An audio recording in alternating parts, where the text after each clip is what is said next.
what you described earlier about not even looking at women and your wife and that kind of thing. I have more love coming in. It's great. But my mind's still going like when I hug a woman or even just trying to relate to women, it's like the mind's going, how would she be as a lover? This prospect she could save me if we were really nice. Remember sex and romance. It's faster than just about anything. Yep. You know? Yep. And even it's so easy to justify looking at women. It's like, well, if somebody rolled a Rembrandt by, can I ignore it? Why would I ignore it? I've heard that particular excuse. Yeah. I'm sure you have. Yeah.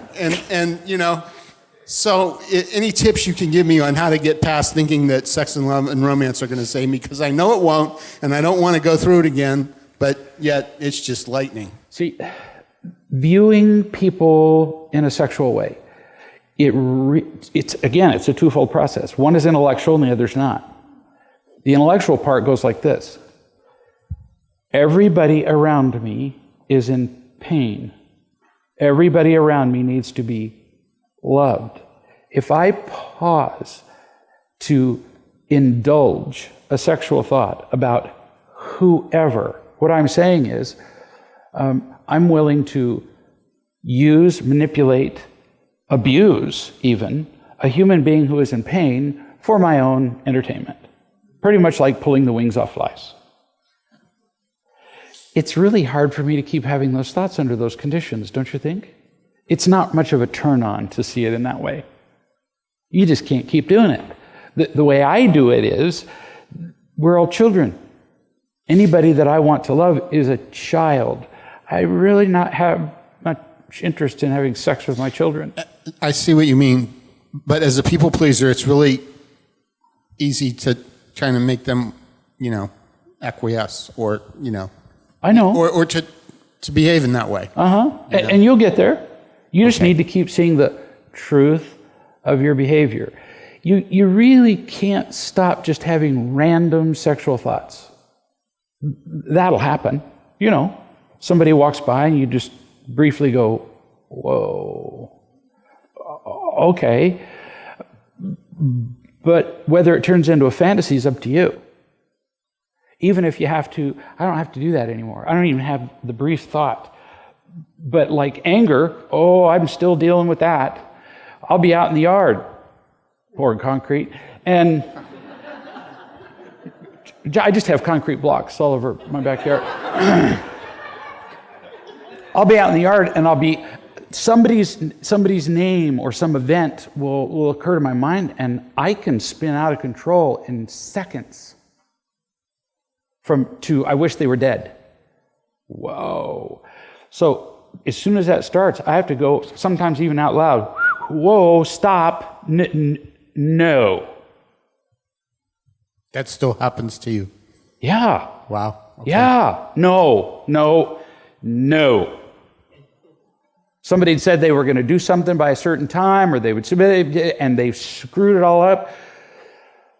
We set up a tax-exempt organization. It was all done, reminded the attorneys, did back and forth, double-checked, triple-checked, quadruple-checked, you've done your job, and it turns out, past the deadline, into the next year, the attorney had not filed the document.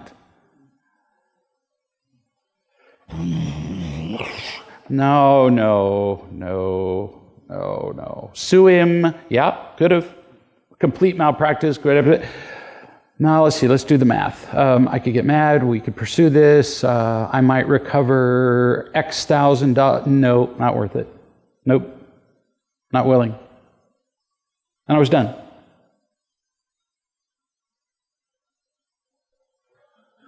You just get faster at doing the math. You really want to finish this out? You have a sexual thought about a woman, and you go, we could do this entire fantasy in my head. We can do it really easily, done it before. And how did that end up? How did you feel when the fantasy was all over with? Well, it was kind of fun.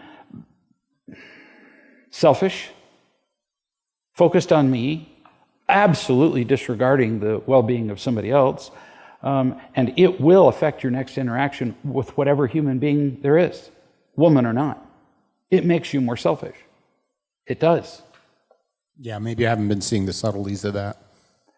You haven't been seeing the subtleties of that, right? How it affects my relationships with others. Because if, for one thing, it makes them subtly. I'm thinking this is an inferior relationship because it's not sexual, which is violent.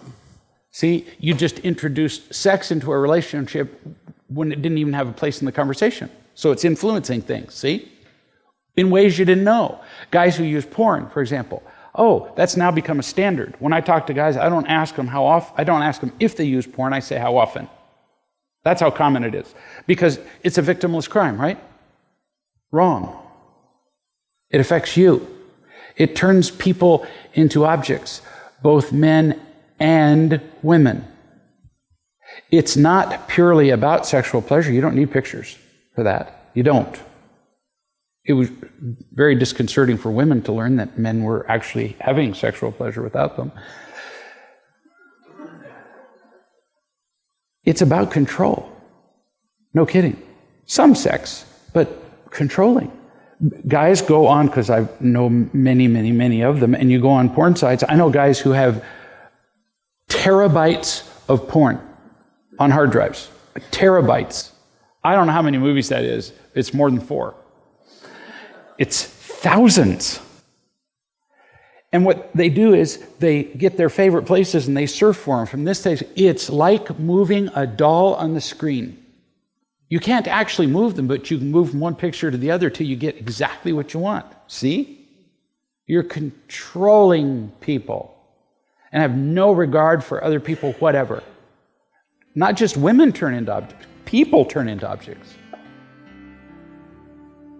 It's very sneaky. Porn is.